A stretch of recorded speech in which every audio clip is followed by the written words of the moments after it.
ఆశ్చర్యకరమైన బైబిల్ పాఠముగా ఆదికాండము 20వ అధ్యాయం చదువుకుందాము. అక్కడ నుండి అబ్రాహాము దక్షిణ దేశమునకు తరలిపోయి కాదేశుకును షూరుకును మధ్య ప్రదేశంలో నివసించి గెరారులో కొన్నాళ్ళు ఉండెను. అప్పుడు అబ్రాహాము తన భార్య అయిన శారాను గూర్చి, ఈమె నా చెల్లెలని చెప్పాను గనుక గెరారు రాజైన అబీమెలెకు శారాను పిలిపించి తన ఇంట చేర్చుకొనెను.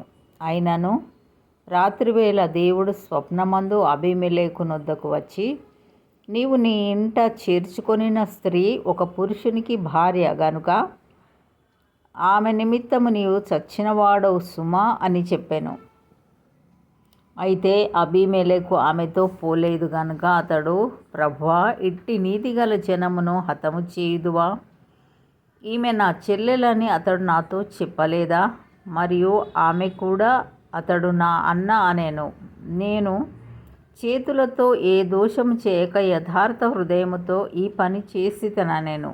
అందుకు దేవుడు, అవును, యథార్థ హృదయంతో దీని చేసితివని నేను ఎరుగుదును.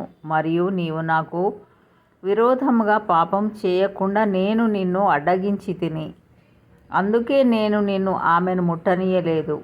కాబట్టి ఆ మనుష్యుని భార్యను తిరిగి అతనికి అప్పగించుము.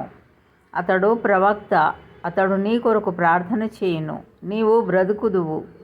నీవు ఆమెను అతనికి అప్పగించని ఎడల నీవును నీ వారందరూ నిశ్చయముగా చచ్చెదరని తెలుసుకొనుమని స్వప్నమందు అతనితో చెప్పాను. తెల్లవారినప్పుడు అబీమెలెకు లేచి తన సేవకులందరినీ పిలిపించి ఈ సంగతులన్నీ వారికి వినిపించినప్పుడు ఆ మనుష్యులు మిగుల భయపడిరి.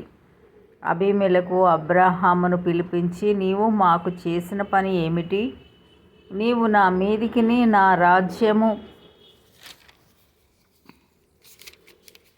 మీదికిని మహాపాతకము తెప్పించున్నట్లు నేను నీ ఎడల చేసిన పాపమేమిటి? చేయరాని కార్యములు నాకు చేసితివని అతనితో చెప్పాను. మరియు అబీమెలెకు, నీవేమి చూచి ఈ కార్యం చేసితివని అబ్రాహామును అడగగా, అబ్రాహాము, ఈ స్థలమందు దేవుని భయము ఏమాత్రమును లేదు గనుక నా భార్య నిమిత్తము నన్ను చంపుదురనుకొని చేసి తిని. అంతేకాక ఆమె నా చెల్లెలను మాట నిజమే.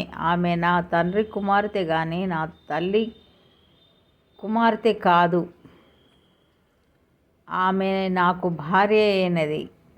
దేవుడు నన్ను నా తండ్రి ఇల్లు విడిచి దేశాంతరం పోనట్లు చేసినప్పుడు నేను ఆమెను చూచి, మనం పోవు ప్రతి స్థలమందు ఇతడు నా సహోదరుడని నన్ను గురించి చెప్పుము, నీవు నాకు చేయవలసిన ఉపకారం ఇదే అని చెప్పి తిన. నేను అబీమెలెకు గొర్రెలను గొడ్లను దాసదాసీ జనులను రప్పించి అబ్రాహాముకిచ్చి అతని భార్య అయిన శారాను అతనికి తిరిగి అప్పగించాను. అప్పుడు అబీమెలెకు, ఇదిగో నా దేశము నీ ఎదుటనున్నది, నీకు ఇష్టమైన స్థలమందు కాపురం ఉండుమనెను.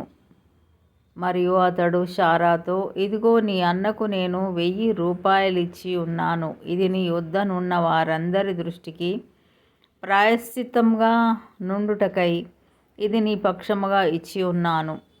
ఈ విషయమంతటిలో నీకు న్యాయము తీరిపోయినదనెను.